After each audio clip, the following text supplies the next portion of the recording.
Hey guys, today is something that is a little bit interesting, and it comes in one of these boxes. And for all of you in the vaping community know, you see one of these boxes, usually means you got something from Fasttech. So, about 3 weeks after I ordered, I received. See if we can get it to focus now. Oh, there it goes. Very nice focus. The Iron Mod clone. And it's kind of hard to see. Come on, bring it into focus, bro. Focus, bro. 881. And yeah, I don't polish any of my mods. I just kind of let them naturally patina. But now that we're back in focus, I just want you to see how far this button moves before it fires. All right, get it back into frame. Barely touch it. Very light press. In this bottle I have some Kremlin from the People's Vape. Thank you, Sample Box. I've actually been enjoying the shit out of this. Yes, I know it has a touch of cinnamon to it, but somehow I've been able to stand it, so it's actually really good.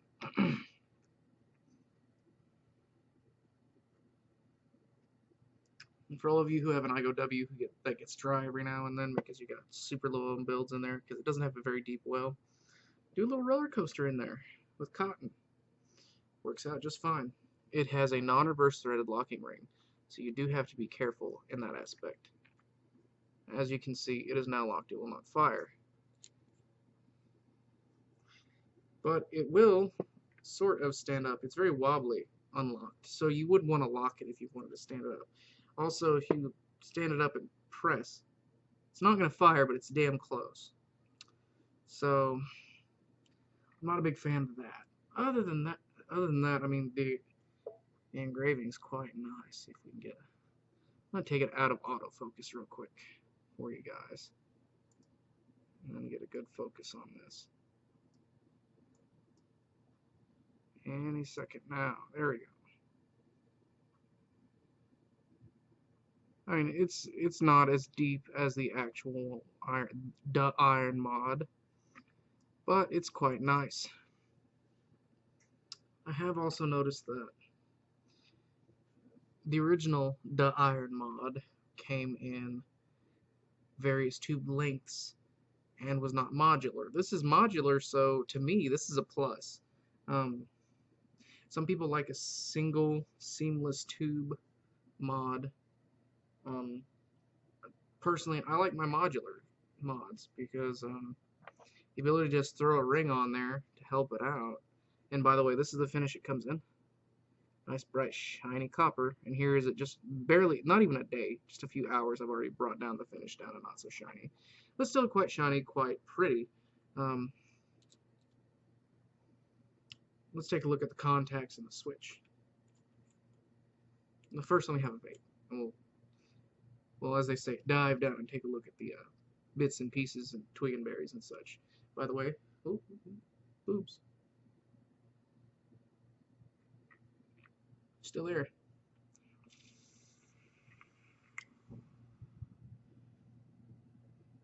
Just that Kremlin is so good.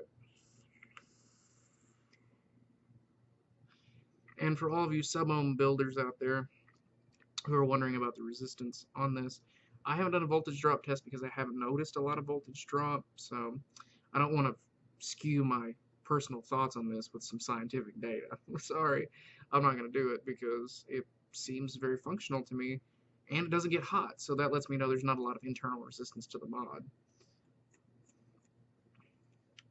Now the switch is spring-loaded, and it is just a simple contact, and it's copper. Get that in focus. Focus, Danielson. Bring it up. Let me get focus. Focus on that shit. There we go. As you can see, it's a very minimal throw. And look at that. Barely comes up and makes contact. So for me, that's a plus. I do not like a long throw on a switch. And you have your tubes, which are, well, they're just tubes, but they are some fairly chunky threading. Just observe the threading here. Very Very chunky threading. I believe it's 20 by 1, so this might be compatible with some of those nice 20 by 1 threaded devices. I'm not 100% sure, but that's what it said on Fasttech, and I don't have any 20 by 1 threaded devices. We're going to remove the IGOW, which oddly enough isn't super hard with this mod. Now, I have mounted a K-Fun on here, so it does have some scratches from the K-Fun fill screw. Let's get a good shot of that top cap. Yet again, problems with autofocus. I'll bring it real slow. I mean, it's a fairly standard, smooth, no muss, no fuss top cap. Now, the only thing that is a detractor for me on this mod is this adjustable pin.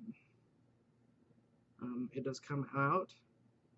In fact, it does come all the way out. So, I mean, I guess that's good for cleaning because you can actually take the Delrin out as well. Just kind of have to get a good grip on it. And it does come out. I had it come out earlier.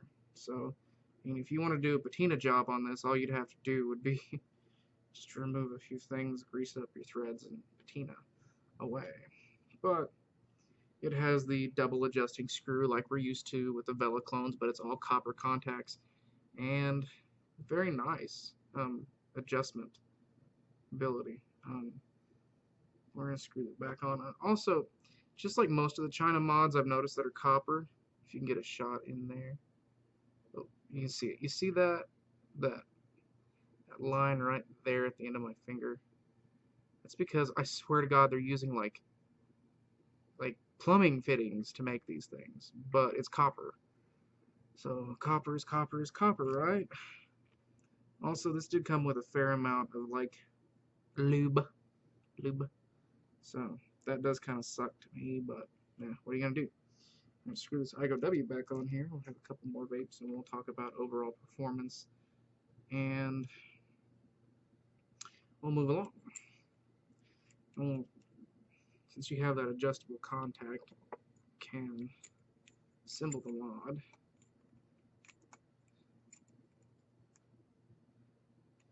I do like how the parts fit together. Very chunky threads, very easy to assemble.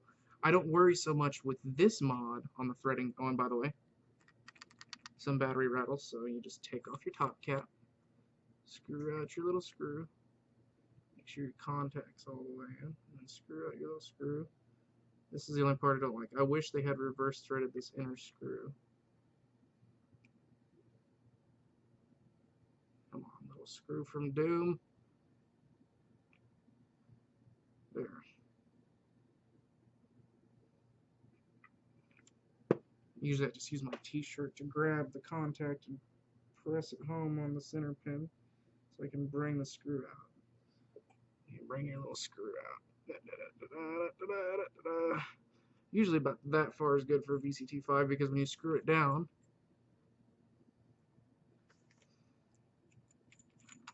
let's get that thread all the way down. Screw it back up just a little bit more. Yeah, should be just right. Yeah. No rattle. Fires up nicely.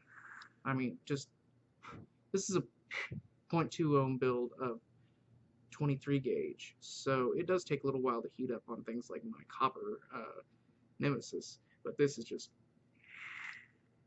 I love how the contacts are oriented because they make a very large flat contact on the base of your battery, creating a very good voltage transfer through the battery.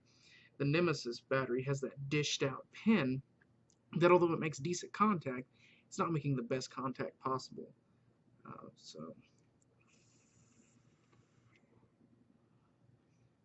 the only thing that pisses me off about this mod, where the fuck are the air holes? I can't blow air through this side, I can't blow air through the top cap, I mean, there's nothing.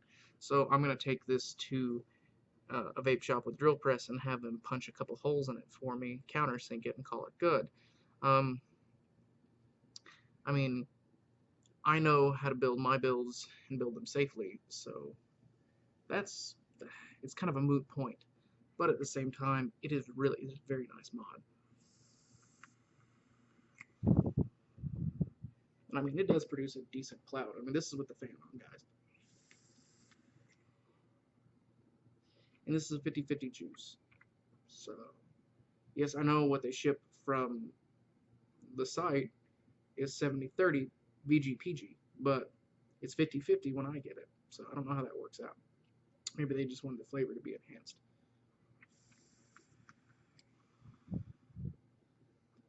But regardless, the Iron Mod clone from Fasttech, for as little as you pay for it, under 30 bucks, definitely worth picking up.